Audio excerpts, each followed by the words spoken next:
¿Es la Ilustración igual en toda Europa? Pues no, no es la Ilustración igual en toda Europa.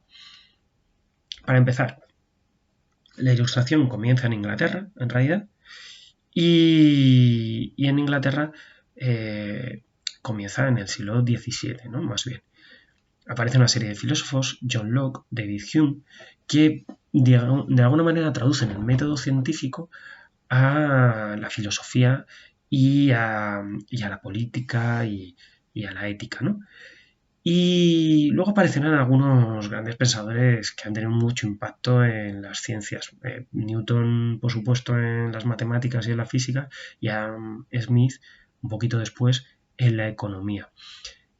¿Qué sucede en el siglo XVII en Inglaterra? Pues que a mediados del siglo XVII se produce la República, aparece la República de Cromwell, ¿no? Lo que se conoce como la República de Cromwell, que es un momento en el que los, eh, digamos que los burgueses toman el poder, ¿no? De alguna manera, no del todo, no del todo, vamos a decir así, no del todo, porque Cromwell, por ejemplo, es un aristócrata y los contiene mucho, ¿no? En alguna de sus aspiraciones, pero digamos que es el momento en el que rompen con el feudalismo de una manera ya efectiva, ¿no? Y eso pondrá las bases de lo que será luego la potencia británica. Aunque se recupere la monarquía, ya será una monarquía parlamentaria, que no tiene todo el poder, pese a todos los intentos que tendrán durante bastante tiempo de recuperar su antiguo poder feudal.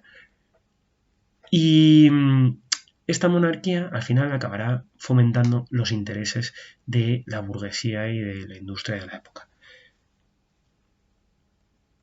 Bien, pues todas esas ideas que empiezan a surgir en Inglaterra, ¿no? El empirismo, la idea de la ciencia como método para conocer la realidad, la lucha contra el feudalismo y digamos, y el establecimiento del capitalismo de manera efectiva, pues será lo que los franceses llevarán al extremo en el siècle de Lumière, que es ni más ni menos que el siglo de las luces, ¿no? Bueno, pues digamos que la enciclopedia, como os decía antes, pues digamos, es el símbolo de todo esto, ¿no?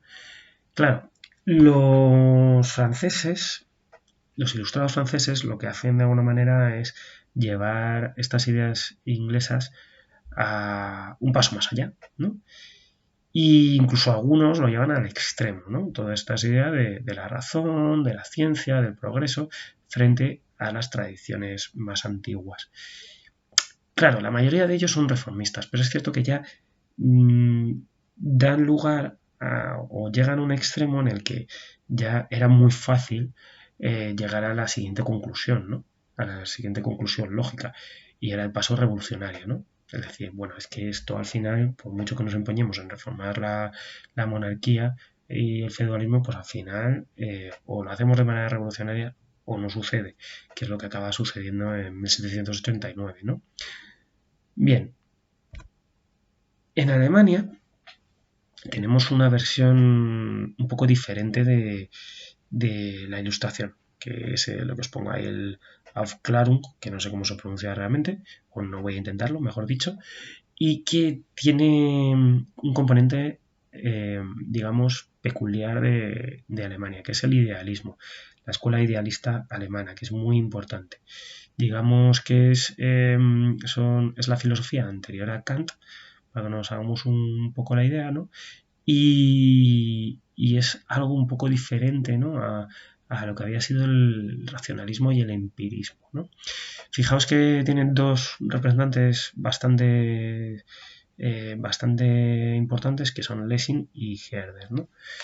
Y también tiene cierta importancia esto del idealismo, bueno, cierta importancia no, mucha importancia, porque claro, será la base de lo que será luego el romanticismo, ¿no? En toda Europa. Por último, el iluminismo, que es como se conoce en la corona española la ilustración, el iluminismo. Pues iluminismo es en realidad un reformismo. No llegan nunca a los extremos franceses.